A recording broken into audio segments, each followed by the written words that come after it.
Bank में हम लोगों से कौन सा इंटरेस्ट लेते हैं? Very good. जैसे हमारे गांव में क्या चलता है, 2 रुपए सैकड़ा, 1 रुपए सैकड़ा, 3 रुपए सैकड़ा, ऐसा कैलकुलेशन चलता है ना। अब इसका मतलब क्या होता है? 2 रुपए सैकड़ा, सैकड़ा मतलब 100। अब अगर 100 रुपए पर 2 रुपए सैकड़े का मतलब है 100 रुपए पे 2 रुपए ब्याज लगेगा, ये 2% ब्याज है। और अपने गांव में जो चलता है 2 रुपए सैकड़ा, बोला नहीं जाता है, लेकिन ये ब्याज हमेशा चलता है प्रति माह, ये साल का नहीं होता है। तो 2 रुपए सैकड़ा यानी 2%, 3 रुपए सैकड़ा यानी 3%। और ये कितने महीने का होगा? अब ये तो 1 महीने का है, तो अगर 1 महीने का 2% है तो साल का 24% होता है। तो बोलने में बड़ा आसान लगता है कि 2 रुपए सैकड़ा यानी 2 रुपए ब्याज देना है 100 रुपए पर आप ये भूल जाते हो कि वो 1 महीने का है, 1 साल का 24% होगा। तो आप समझिए कि अगर आपने किसी को या आपने किसी से 2 लाख रुपए उधार ले लिए और आपको लगा कि भाई 2 रुपए सैकड़ा, कई लोग इसी से इतना अमीर बन गए, इतना पैसा उन्होंने कमा लिया,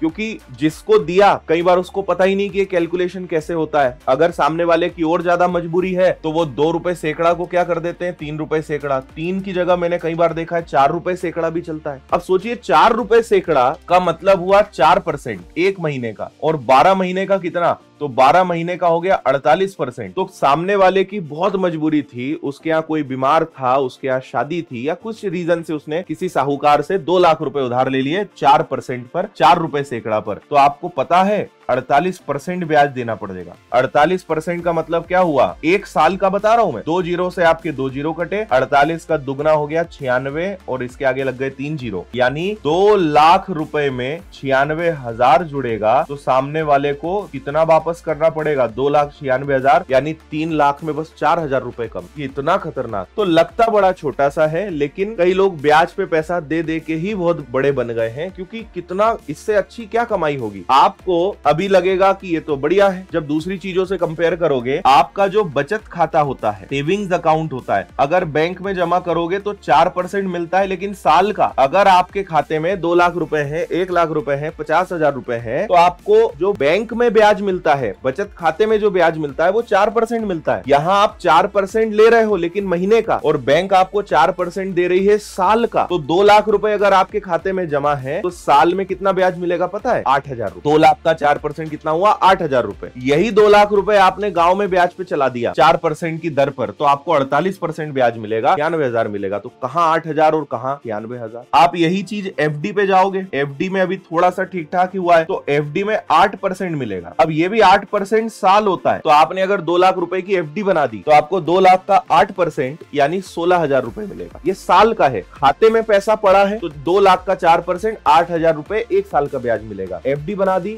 2 लाख का 8% यानी 16,000 रुपए ब्याज मिलेगा। आपने इसको म्यूचुअल फंड में लगा दिया, तो म्यूचुअल फंड में एवरेज जो चलता है वो 12 से 15% चलता है। मैं बहुत हाई ले लूं कि आपको म्यूचुअल फंड में 15% ब्याज मिल गया, तो 2 लाख का 15% कितना हुआ? 2 लाख का 15% हुआ 30,000 रुपए। तो यहाँ पे आपको 30,000 रुपए मिला। और यही पैसा जब आपने किसी को 2 रुपए सैकड़ा, 3 रुपए सैकड़ा, 4 रुपए सैकड़ा में दिया, 2 रुपए सैकड़ा भी, मतलब अगर 2 रुपए सैकड़े पे भी जाओगे तो वो बचत खाते, एफडी और म्यूचुअल फंड से बेहतर ही है 2 रुपए सैकड़ा, क्योंकि 2 रुपए सैकड़ा मतलब साल का 24%। तो 24% ब्याज के आगे क्या 4, 8 और 15 लगेगा? 24%। और अगर 3% दे दिया तो 36%, 4 रुपए सैकड़े पे दे दिया तो 48%। तो इसके आगे सारे रिटर्न जो है फेल है। प्रॉपर्टी भी फेल है, प्रॉपर्टी में भी इतना तेजी से पैसा नहीं बढ़ता है जितना यहाँ पे बढ़ता है। लेकिन हर काम की अपनी रिस्क है। अगर आपके आसपास कोई ऐसा काम कर रहा है तो उससे पूछिएगा, उसका बहुत सारा पैसा डूबा भी है, क्योंकि सामने वाला दे ही नहीं पाया। तो बहुत बार रिस्क तो हर जगह होती है।